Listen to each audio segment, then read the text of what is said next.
Alright, welcome everyone. This is the fourth Mike Mentzer's high intensity training workout that I'm doing in the 1 month experiment. If you have no idea what I'm on about, who's Mike Mentzer, what's this 1 month training experiment, who is this guy, any of them questions, just check out the video down below where I'm going to detail the whole experiment, what it was about, because this is the final workout in it. Now obviously I'm not going to include the results in this video. That's going to be a separate video that I'm going to do next weekend, because obviously I need to allow for the growth to take place. Growth doesn't take place while you're training, it takes place afterwards. So I need to allow that time after this workout for the growth, and then I can get some accurate measurements on how effective this month of training was. Now, with that being said, let's get into today's video. And I'm going to be comparing this workout to the workout I did exactly 1 week ago. All follow the same style. There's the same basic exercise in there, which is V squat machine, which is what you can see now, the calf raise, dips, chin-ups, weighted hanging from the pull-up bar, and the 45-degree back extension. Each exercise is is performed for one all-out set to failure. Okay, so really low volume, really low frequency.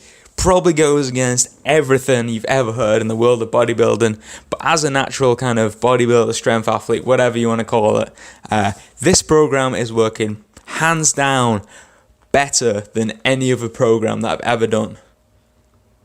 Now that's in terms of pure results. I can tell you that it's definitely not the funnest program to do. It's absolutely brutal.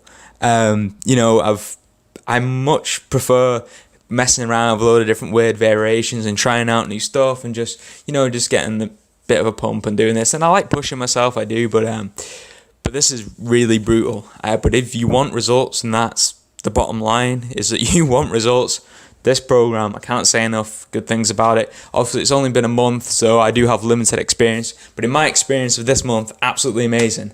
As you can see right now on my face, it's looking like I'm in a lot of pain, and it is, because training to failure is extremely hard, and the way kind of Mike Mentzer said it, and Dorian Yates as well, who's a big advocate of this high intensity training, it's like if someone put a gun to your head, you couldn't do one more. That's how intense it should be.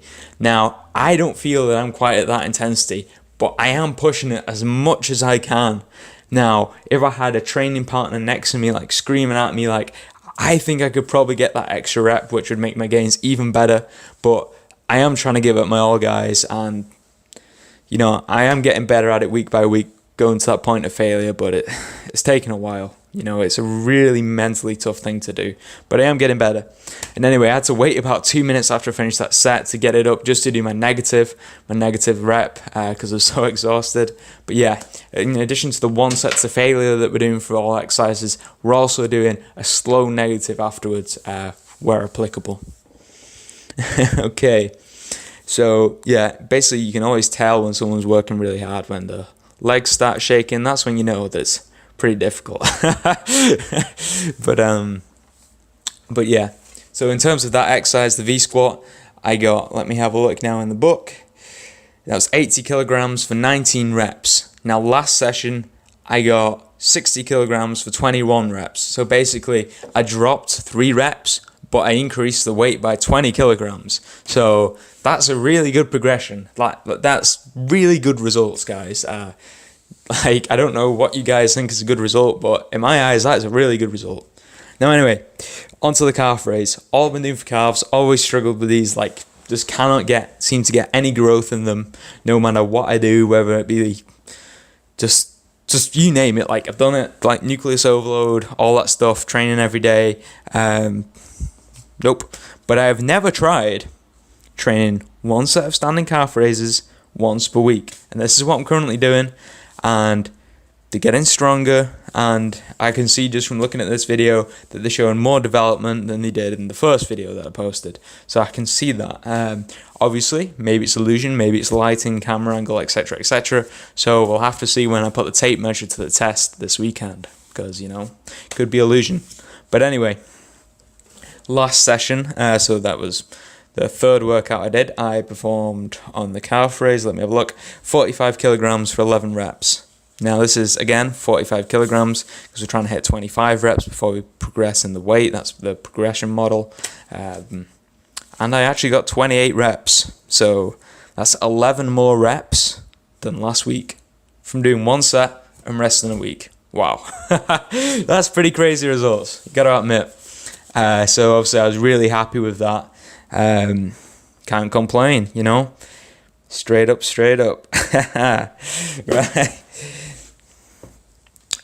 So I know I'm exercise as well. I forgot to mention I use a 4-second up, 4-second down tempo, nice and controlled. Very contradictory to what I've done in the past, but yeah, I'm trying out this controlled tempo.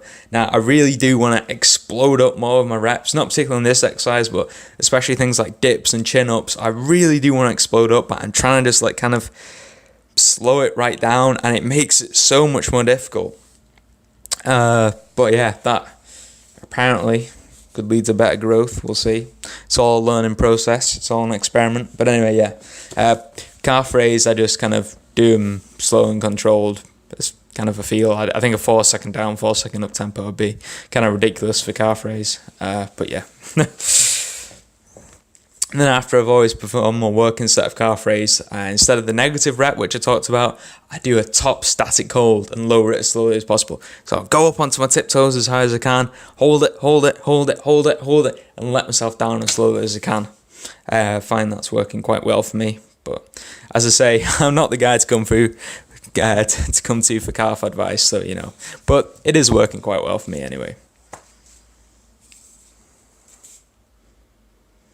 Alright, so here we are, the narrow grip chin up, so that's palms supinated, get a bit more of that bicep involvement. Now, last session on this, I did 10 kilograms for 9 reps. This time I'm doing 12.5 kilograms on the belt, and see what I get. So as you can see, a nice slow and controlled tempo. Very different to what I'm used to, but you know, changing it up, probably a good thing. The way you know you've got full range of motion is when you headbutt the ceiling. That's always a good sign. Yeah, you see a lot of people saying, oh, I can do this in chin-ups, I can do that in chin-ups, but they're definitely not using full range of motion. And I'm going to admit, neither am I. I'm going as high as I possibly can, and that head is hitting the ceiling. But full range of motion is a lot higher than that, I can tell you that.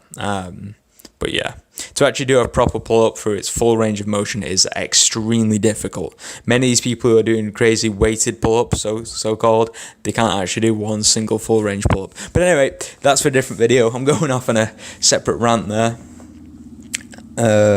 But yes, okay.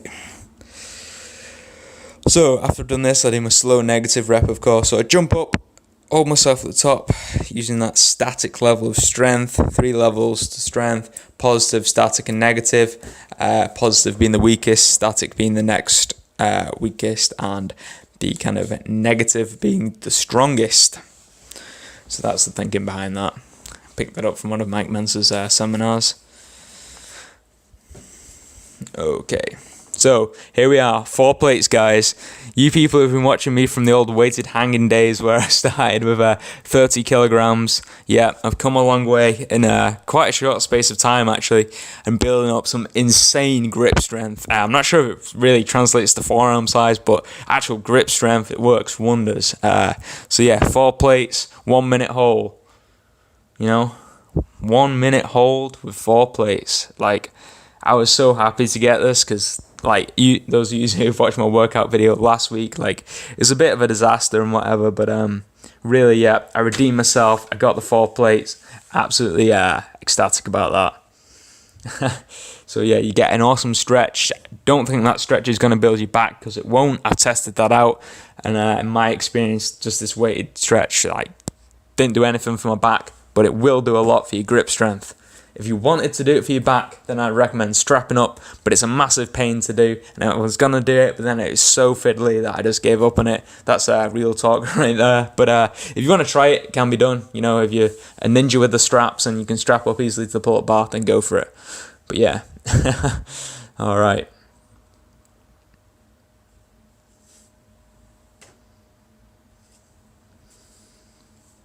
Yeah, also make sure not to pass out as soon as you let go of the bar for some reason it makes me really dizzy when I've been hanging for a long period of time. I don't know. Just watch out for that, guys, anyway. So here we are.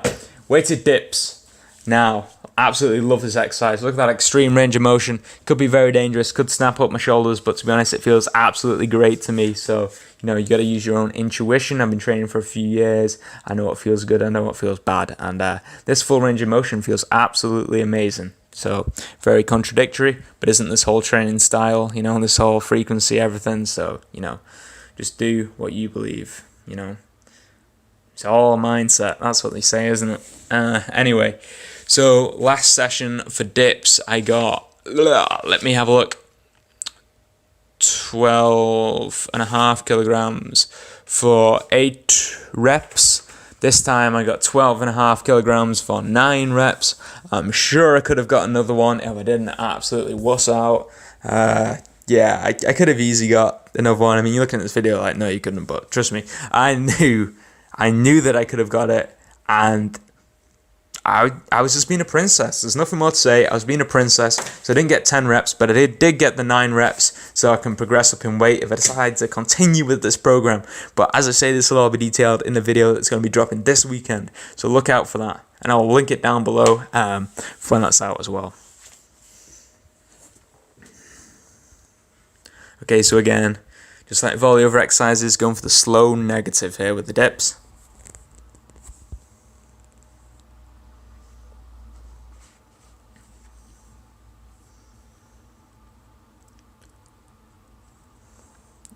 So I believe we're nearing the end of the workout at this stage, yeah. So last exercise of the workout, the 45-degree back extension. Started off my body weight and I built up, and these are 2 20-pound dumbbells right here. And last session let's have a look in the book. Last session I did 30 pounds for 15 reps, and this time I did 40 pounds for 14 reps. So drop 1 rep, but increase the weight by 10 pounds, which I think is pretty good.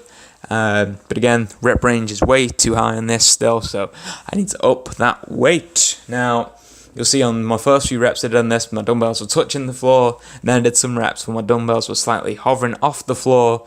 That's because I was feeling like more tension was on when I kind of left them just shy of the floor, and I was just kind of playing around a little bit with the range of motion on that, seeing what feels good. But yeah, I don't know. I was just having a little play around. I think anything's good, to be honest. I mean, I know people say that you should keep your spine neutral all the time, but I think it is good to train a bit of spinal flexion as well. That's probably highly controversial, but there we go. I said it. I do feel that is beneficial, but hey. Okay, so I hope you enjoyed this video. Thank you very much for you guys who've been watching and following along with the whole series. It's been a really cool experiment to do, and I've done so many more in the past, and I just wish I would have filmed them like this, because it'll give you guys a really good resource from, you know, your genuine average guy, like average genetics, just like, you know, willing to put in a bit of hard work and see what can happen. So, as I say, if you are interested in more than just, obviously you can see that the strength results are there from this program, but if it actually gave me any more size in my muscles, then please stay tuned for when I measure up next weekend, and check out that video because it's going to be absolutely awesome, and I'm going to be giving you some more advice of how to follow this program if that's what you want to do. Alright, so thank you very much for watching, everyone. I'm just going to leave you to watch the rest of this footage if you want. Alright, see you later.